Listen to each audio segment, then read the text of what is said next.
Welcome guys, welcome to the invincible. आज हमारा subject है बीएनएस। आज से आपको बीएनएस पे डेली वीडियोस मिलेंगी। अभी ये मेंस आंसर राइटिंग सेशंस होने वाले हैं। Daily I will be dealing with the one question. तो आज का पहला हमारा क्वेश्चन रहेगा, अंडर व्हाट circumstances may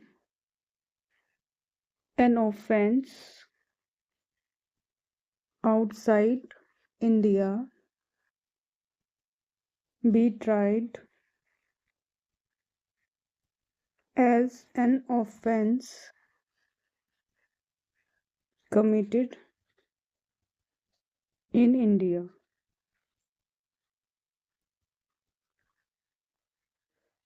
किन सर्कमस्टांसिस में कोई भी जो ऑफेंस है इंडिया के बाहर कमिट होता है, जैसे उसको ट्रायल ऐसे किया जा सकता है जैसे वो इंडिया के भीतर में कमिट हुआ है। तो अगर कोई ऑफेंस आउटसाइड इंडिया हुआ है, उसको इंडिया में ऐसे कब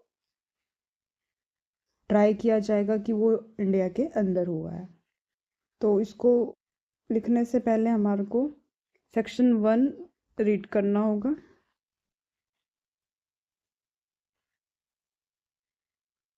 इसको पढ़ेंगे पहले बेयर एक्ट को, उसके बाद हम इसको आंसर फ्रेम करेंगे।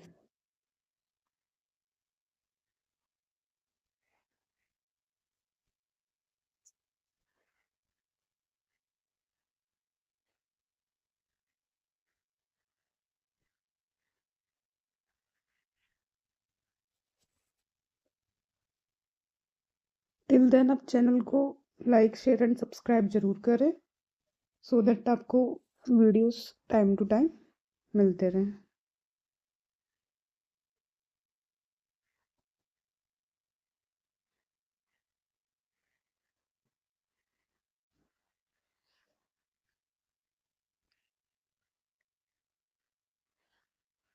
तो सेक्शन 1 में इसकी एप्लीकेशन के बारे में बताया हुआ है। Short title, commencement and application, कब से कमेंस होगा और कहाँ कहाँ ये एप्लीकेबल होगा। 1 का जो क्लोज 1 है उसमें सिंपल बताया है, इसको हम बीएनएस कहेंगे। रिफोर्स में कब से आएगा? जब सेंट्रल गवर्नमेंट नोटिफिकेशन के थ्रू ऑफिशियल गजट में निकाल दे, जो भी डेट होगी। और थर्ड बात करता है, जो भी एवरी पर्सन जो है वो लायबल होंगे पनिशमेंट को under this Samhita and not otherwise, यानी इस संहिता के अकॉर्डिंग होंगे अगर उन्होंने कोई एक्ट ओमिशन किया है जो यहाँ के प्रोविजन के कंट्रारी है। तो which he shall be guilty within India, जिसके लिए इंडिया में गिल्टी हो। तो ये तो जनरल प्रोविजन बता दिया। बट अब हमारा क्वेश्चन था कि अंडर व्हाट सर्कमस्टांस में an offence outside India be tried as an offence committed in India. तो हम बात करें सेक्शन 1 की क्लोज 4 और सेक्शन 1 की क्लोज 5। तो ये बात करती है दोनों क्लोजेस एक्स्ट्रा टेरिटोरियल एप्लीकेशन की, बीएनएस की एक्स्ट्रा टेरिटोरियल, यानी कि इंडिया के बाहर भी अगर कोई पर्सन है वो वायलेट करता है बीएनएस के प्रोविजंस को outside the territory of India, तो वो पनिशेबल होगा अंडर बीएनएस। तो ये जो प्रोविज़न है ये एक्सटेंड करते हैं जुडिक्शन, कोर्ट के जुडिक्शन का in India over the citizen of India beyond the territorial limits of India. अब बात करें सेक्शन 1(5) की, तो यहाँ पे 4 में हम देख सकते हैं any person liable by any law for the time being in force in India to be tried for an offence committed beyond India shall, वो कैसे डील किया जाएगा? Dealt with according to the provision of this Sanhita. तो इसी संहिता के तहत में उसको डील किया जाएगा। किसके लिए? फॉर एनी एक्ट जो कमिट किया गया है beyond India in the same manner as a, जैसे कि वो एक्ट यहीं पे हुआ है, had been committed within India. तो कोई भी जो पर्सन लायबल है, लायबल कैसा है?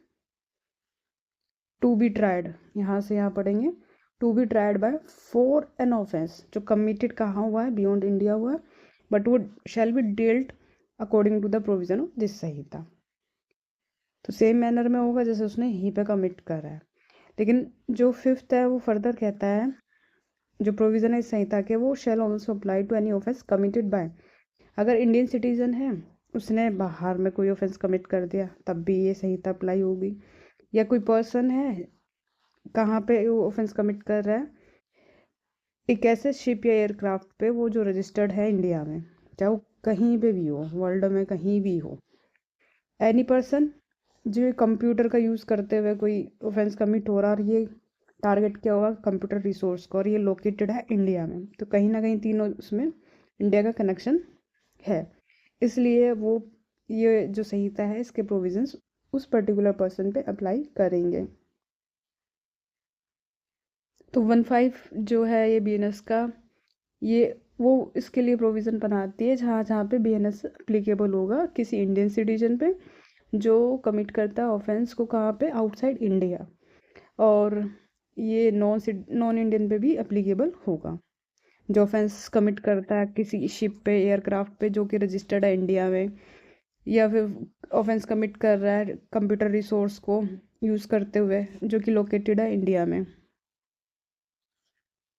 तो अब हम चलते हैं, तो हमने दो प्रोविजन इसके पढ़ लिए। सेक्शन चैप्टर 1 प्रिलिमिनरी में आप देख सकते हो सेक्शन 1 का क्लोज 4, 5। अब हम चलते हैं अपने आंसर फ्रेमिंग की तरफ। तो अंडर व्हाट सर्कमस्टांसेस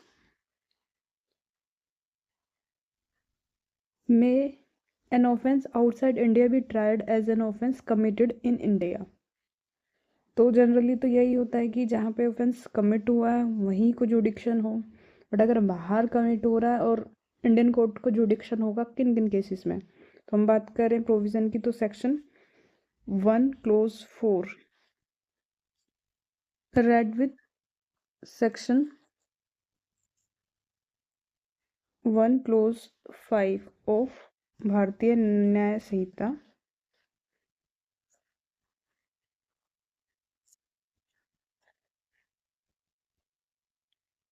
2023, ब्रैकेट में इसको ऐसे लिख सकते हैं, hereinafter referred as BNS. ये डील करते हैं, ये जो प्रोविजन है ये डील करते हैं with extra territorial application, extra territorial application of BNS, that is अगर कोई person when a person has committed a violation of the provisions of BNS, of the provisions of BNS outside the territory of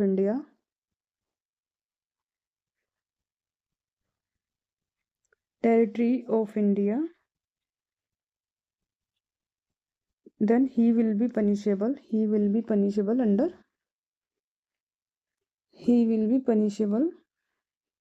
BNS, under भारतीय न्याय संहिता। तो simply यही है कि 1415 यही बताता है एक्स्ट्रा टेरिटोरियल एप्लीकेशन के बारे में। अगर कोई पर्सन वायलेशन कर देता है बीएनएस के प्रोविजंस का, और कहाँ पे, outside the territory of India, तो वो पनिशेबल होगा अंडर बीएनएस में।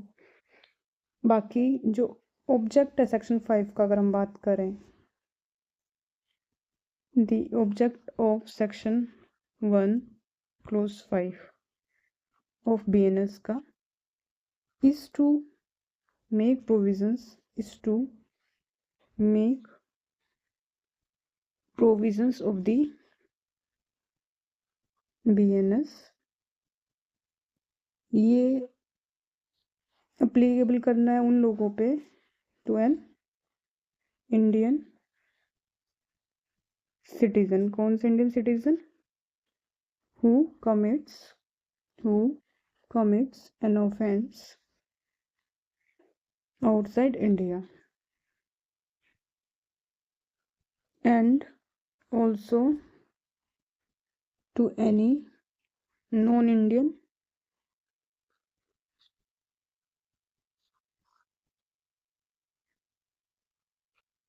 who commits an offense या तो किसी शिप पे या एयरक्राफ्ट पे जो कि रजिस्टर्ड है इन इंडिया, या फिर अगर कंप्यूटर रिसोर्स से हुआ है ऑफेंस, और फॉर कमिटिंग एन ऑफेंस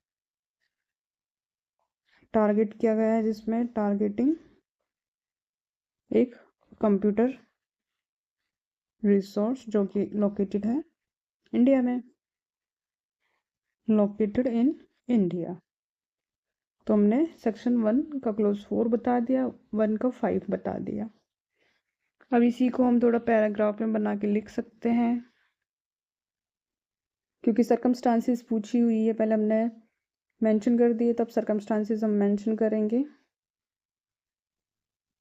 कि इन सर्कमस्टांसेस में कोई भी जो ऑफेंस अगर कमिट हुआ आउटसाइड इंडिया उसको ट्राई किया जा सकता है, ऐसे जैसे कि वो कमिट हुआ है इंडिया में। तो following are the circumstances in which an offense committed outside India may be tried as an offense, जैसे कि वो कहाँ पे कमिट हुआ है, कमिटेड इन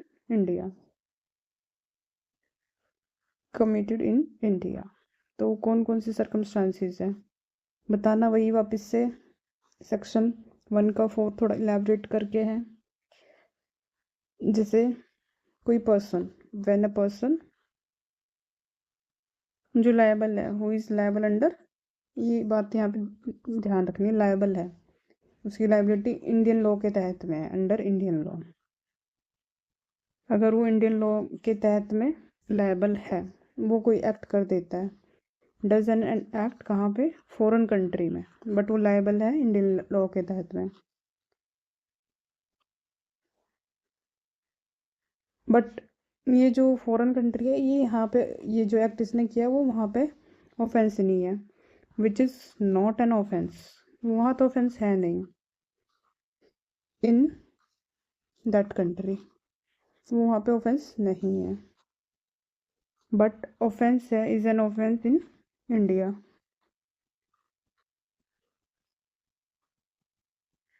तब उसको इंडिया में प्रोसिक्यूट किया जा सकता है, then he may be prosecuted in India. जब हम सर्कमस्टांसेस पूछ रहे हैं ना कि अगर बाहर में कोई ऑफेंस कमिट किया है तो फिर इंडिया में उसको कैसे प्रोसिक्यूट कर सकते हैं या फिर ट्राई किया जा सकता है, तो एक केस ये बनता है।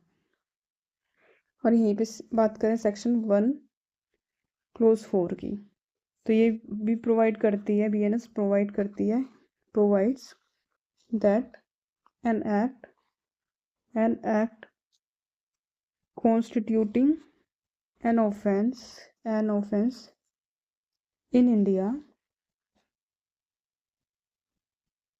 shall also be an offense when committed outside India,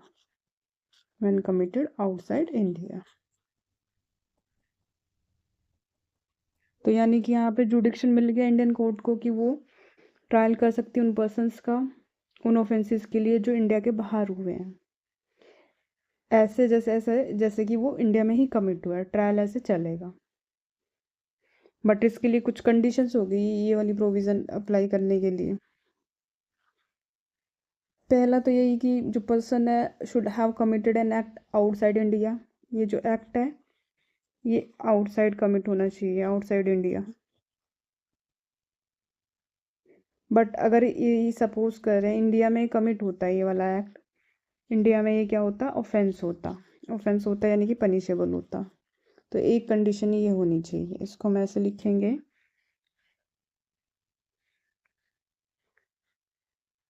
a person should have committed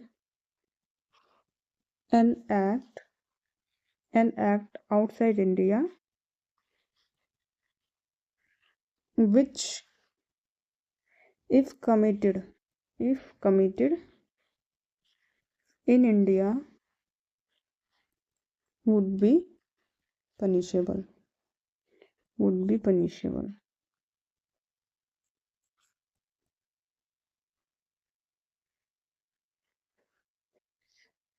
second condition ये होनी चाहिए कि जो पर्सन है, दैट पर्सन इज लायबल। ये इंपॉर्टेंट थिंग है, लाइबिलिटी होनी चाहिए अंडर सम इंडियन लॉ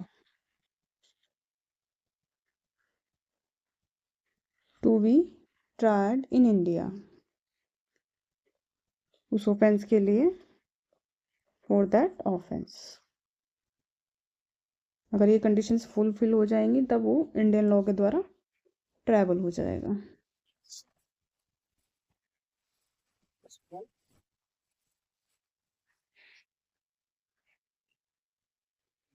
और जो सेक्शन 1(5) है दूसरा, अगर बात करें, कोई ऑफेंस कमिट किया गया, सिटीजन है इंडिया का और वो कमिट करता है कहीं पे भी, इन एनी प्लेस विदाउट और बियॉन्ड इंडिया, तो जो प्रोविज़न है बीएनएस के अप्लाई होंगे by virtue of section 1(5).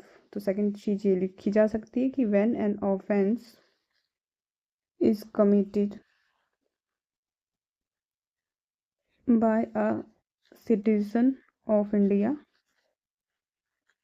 in India in any place without and beyond India, तो जो प्रोविजंस हैं बीएनएस के, वो अप्लाई होंगे, will apply by virtue of section 1(5). यहाँ पे आप एग्जाम्पल दे सकते हैं। For example, a citizen of India है, ही कमिट्स मर्डर इन युगांडा। ये इंडियन सिटीजन है, he commits murder in Uganda, then he can be tried and convicted of murder in any place in India in which he may be found। Murder बाहर हुआ है but Indian citizen है, तो यहाँ पे इसका trial हो सकता है बाय वर्च्यू ऑफ सेक्शन 1(5). बेशक से उसने वहाँ भी फॉरेन कंट्री में भी ट्रायल फेस कर लिया हो, लेकिन यहाँ पे भी इसको किया जा सकता है अगर कोई सेपरेट डिस्टिंक्ट ऑफेंस के लिए उसको सेम ट्रांजैक्शन में अगर कोई और ऑफेंस व्यू कर रहा है तो उसके लिए भी उसको यहाँ पे किया जा सकता है। थर्ड चीज़ है कि जब भी कोई ऑफेंस कमिट होता है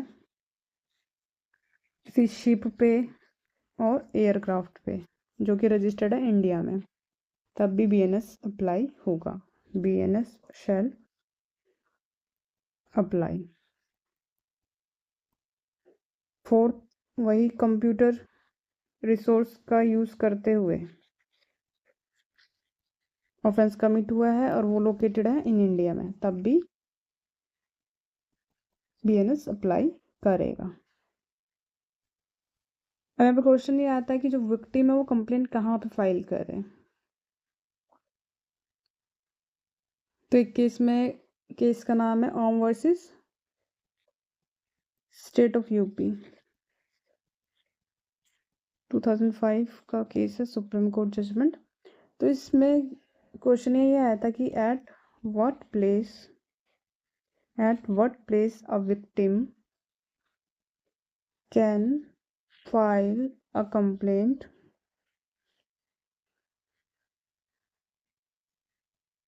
complaint against the accused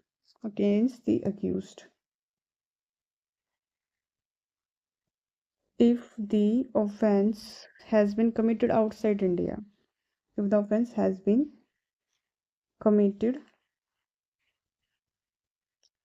outside India। तो ये क्वेश्चन यहाँ पे आया था। तो इसमें क्या हेल्ड हुआ, सुप्रीम कोर्ट हेल्ड करती है कि जो भी कंप्लेंट है, a complaint about the said offense to any competent court in India में किसी भी कॉम्पिटेंट कोर्ट में की जा सकती है, इन विच ही में फाइंड कन्वीनियंट, जो उसको कन्वीनियंट लगे किसी भी कोर्ट में कंप्लेंट फाइल कर सकता है विक्टिम। और यहाँ पे जो कन्वीनियंस है ये कंप्लेनेंट की है, यानी विक्टिम की है। ये convenience is of the victim, ना कि अक्यूज्ड की, and not of accused.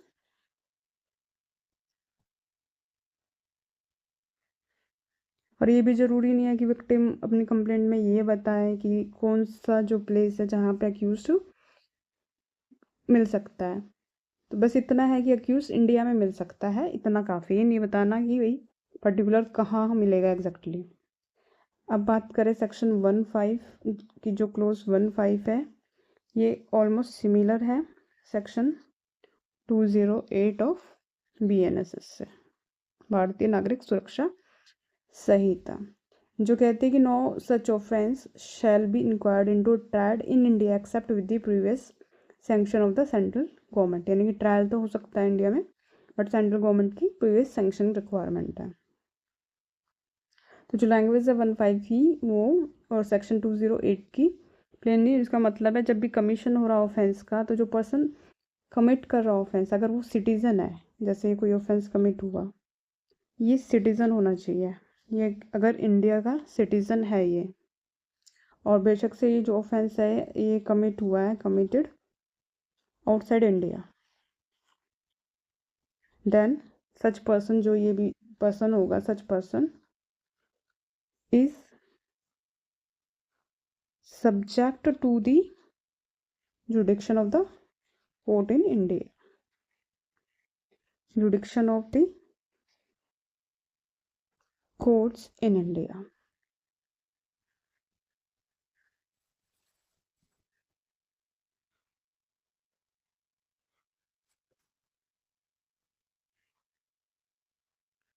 But case है Central Bank of India versus Ram Naren का केस।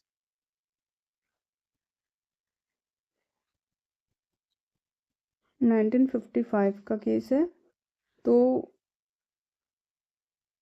इस केस में सुप्रीम कोर्ट हेल्ड करती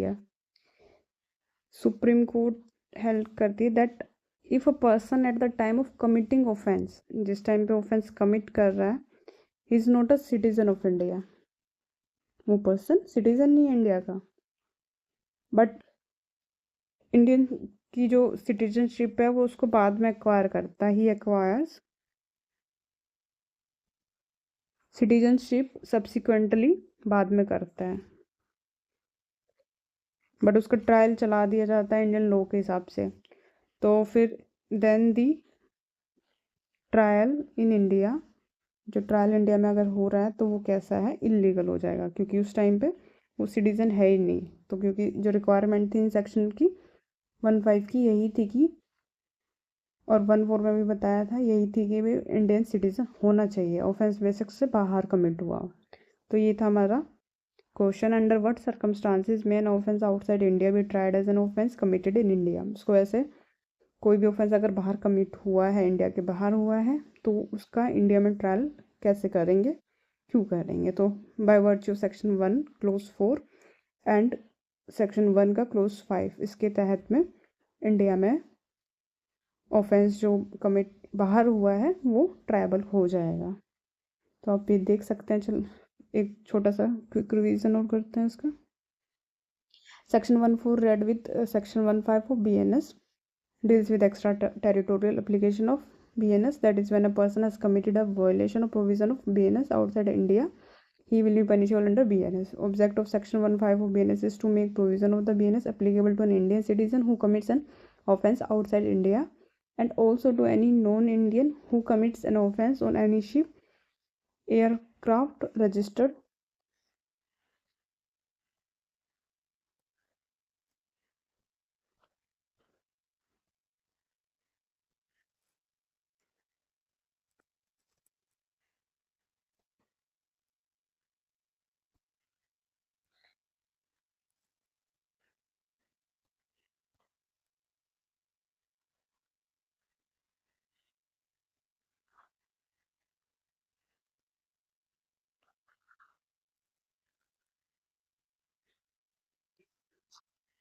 कमिटिंग एन ऑफेंस टारगेटिंग। हाँ, तो अगर वो इंडिया के बाहर कर रहा है और साथ में अगर नॉन इंडियन है कोई, बट ऑफेंस कमिट कर रहा है किसी शिप पे या एयरक्राफ्ट जो कि रजिस्टर्ड है इंडिया में, और कोई कंप्यूटर रिसोर्स को टारगेट करते हुए जो कि लोकेटेड है इंडिया में ऑफेंस कमिट किया जा रहा है, तब भी इन केसेस में क्या होगा, इंडिया में ट्रायल हो सकता है। तो हमने जो मेजर सेक्शन प्रोविज़न थे वो हमने बता दिए। हमने मेंशन कर दी सेक्शन 1 का क्लोज 4 एंड 1 का 5। फाइनली उसके बाद में अब सर्कमस्टांसिस को, उसको ब्रीफ में हम बता देना है हमारे को कि किन किन केसेस में सर्कमस्टांसिस में कोई भी ऑफेंस अगर कमिट किया गया आउटसाइड इंडिया, उसका ट्रायल हो सकता है and as an offence committed in India.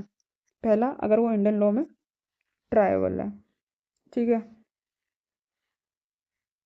Suppose करे कोई पर्सन फॉरेन कंट्री में ऑफेंस कमिट कर रहा है बट वो वहाँ पे ऑफेंस नहीं है, तो उसको इंडिया में प्रोसिक्यूट किया जा सकता है अगर वो इंडिया में वो ऑफेंस है। जैसे एक मैरिज यहाँ पे करके चला गया, एक मैरिज वहाँ कर ली, तो यहाँ पे बाइगेमी के लिए उसको पनिश किया जा सकता है। तो section 1(4) of BNS provides that an act constituting an offence in India shall also be an offence when committed outside India। अगर यहाँ भी ऑफेंस और बाहर जाके कर दे रहा है तो फिर तब भी वो लायबल हो जाएगा। बट इसकी कंडीशन ये होनी चाहिए कि एक्ट इंडिया के बाहर हुआ है, और अगर वो एक्ट इंडिया के अंदर होता तो ऑफेंस होता और पनिशेबल होता है। ये पहली कंडीशन है इस वाली कंडीशन को फुलफिल करने के लिए। दूसरा, जो पर्सन है उसने वो एक्ट आउटसाइड इंडिया किया है, अगर वो यहाँ पे कमिट किया जाता तो वो पनिशेबल होता, शुड हैव कमिटेड। ठीक है,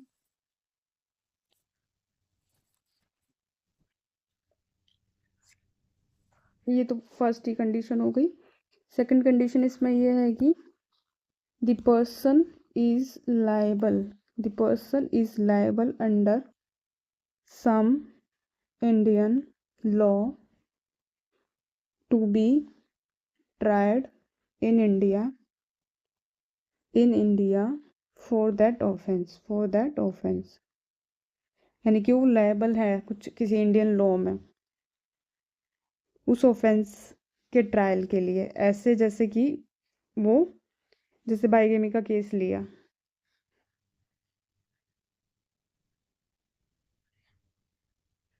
किसी लॉ के तहत में वो यहाँ पे लायबल है। आगे, when an offence is committed by citizen of India in any place without, but अगर विदाउट और बियॉन्ड इंडिया हो रहा है, बाहर हो रहा है, तो जिसके प्रोविज़न है वो अप्लाई करेंगे। जैसे इसमें 3 कंडीशंस बता दी थी। जैसे इन्हें मर्डर किया है कहाँ पे, युगांडा में, तो he is a Indian citizen, तो he can be tried and convicted of murder in any place in India in which he may be found. अब थर्ड कंडीशन हम बता रहे हैं, जैसे शिप एयरक्राफ्ट है वो इंडिया में रजिस्टर्ड है तो BNS अप्लाई करेगा।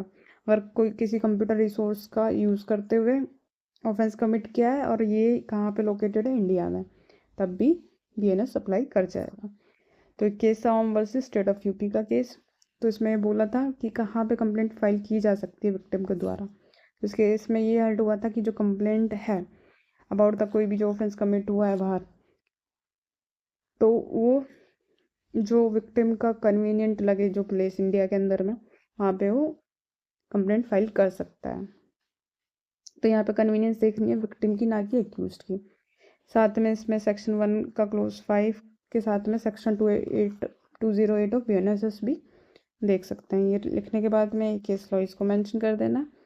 लास्ट में आप अपना खुद का कंक्लूजन ड्रॉ कर सकते हैं कि आपने क्या कुछ एक्सप्लेन करा है और क्वेश्चन में जो भी पूछा गया था। तो that was complete answer. Thank you so much. बाकी और वीडियोस के लिए चैनल को सब्सक्राइब करें।